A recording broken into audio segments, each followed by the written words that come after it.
दोस्तों, आज हम बात करेंगे कि गरुड़ पुराण के अनुसार मृत परिजनों की वो ऐसी कौन सी चीजें हैं जो आपको कभी नहीं लेनी चाहिए। यदि आप जाने अनजाने या लालचवश उन चीजों को ले लेते हैं तो समझ जाइए मृत परिजन आपका घर कभी नहीं छोड़ेंगे। वो आपको किसी न किसी रूप में जरूर सताते रहेंगे। आइए जानते हैं वो कौन सी चीजें हैं। नमस्कार दोस्तों, स्वागत है आप सबका आपके अपने YouTube चैनल उपाय टोटके में। चलिए शुरू करते हैं। दोस्तों, हमारे सनातन धर्म में गरुड़ पुराण ग्रंथ में मृत्यु के बारे में विस्तार पूर्वक बताया गया है। उसमें यह भी बताया गया है कि मृत्यु के बाद आत्मा का क्या होता है, यदि इंसान ने बुरे कर्म किए होते हैं तो उसको कैसा फल मिलता है। साथ ही ये भी बताया गया है जो पुण्य आत्मा होती है उसे किस प्रकार का फल मिलता है। दोस्तों, ज्यादातर देखा गया है कि लोग उनके परिजनों की मृत्यु के बाद उनके सामान की चीजों को याद के निशानी के तौर पर इस्तेमाल करते हैं, तो वहीं कुछ लोग ऐसे होते हैं जो उनसे जुड़े सामानों को नष्ट कर देते हैं। लेकिन दोस्तों, गरुड़ पुराण में मरे हुए व्यक्तियों से जुड़ी कुछ ऐसी चीजों के बारे में बताया गया है जिनका इस्तेमाल भूल से भी नहीं करना चाहिए। इससे ये होता है कि मृत परिजन की आत्मा उस सामान की तरफ आकर्षित होती है और उससे घर में नकारात्मकता फैलती है। तो दोस्तों, सबसे पहले बात करते हैं मृत व्यक्तियों के जेवर या गहने की। दोस्तों, गहनों से हर किसी को लगाव होता है, गहने हर किसी को पसंद हैं और जब गहने सोने या चांदी की हों तो उनकी तो बात भी अलग है। दोस्तों, गरुड़ पुराण के अनुसार यदि किसी व्यक्ति की मृत्यु हो जाती है तो उसके गहनों का प्रयोग नहीं करना चाहिए, क्योंकि इससे मृतक की आत्मा उन गहनों की तरफ आकर्षित होती है, जिसके कारण जो व्यक्ति वो गहने पहनेगा वो आत्मा उस व्यक्ति के साथ जुड़ जाती है।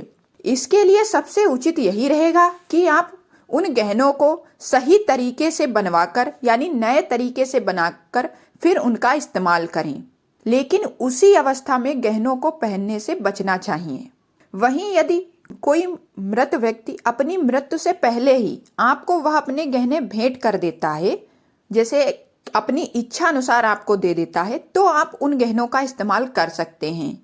तो आप उन्हें उनकी निशानी के तौर पर भी रख सकते हैं, इसमें आपको कोई भी दुविधा नहीं होनी चाहिए। लेकिन यदि उसने आपको गहने नहीं दिए हैं और उसके बाद आप उन गहनों का इस्तेमाल कर रहे हैं तो इससे आपके लिए समस्याएं खड़ी हो सकती हैं। दोस्तों, खासकर ऐसे गहने जिनसे मृतक को बहुत अधिक लगाव था, उन्हें भूल कर भी ना पहने।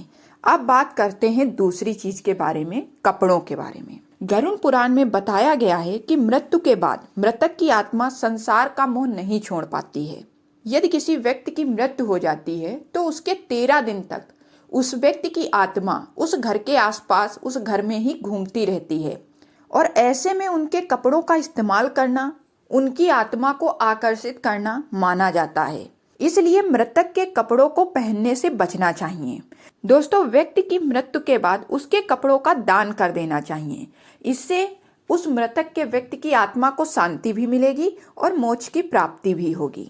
अब बात करते हैं तीसरी चीज के बारे में, दोस्तों घड़ी के बारे में। दोस्तों, गरुड़ पुराण के अनुसार परिजन की मृत्यु के बाद उनके घड़ी का भी इस्तेमाल नहीं करना चाहिए। इसको लेकर एक मान्यता बताई जाती है कि घड़ी में मृतक की सकारात्मक और नकारात्मक ऊर्जा बसी होती है, यानी अच्छा समय और उसका बुरा समय, और मृतक की घड़ी पहनने पर नकारात्मक ऊर्जा का प्रभाव आप पर पड़ता है और आपको बार बार उसी मृतक के सपने आएंगे। अच्छा यही रहेगा कि आप उस घड़ी को निकाल कर बाहर फेंक दें, उस घड़ी का इस्तेमाल ना करें।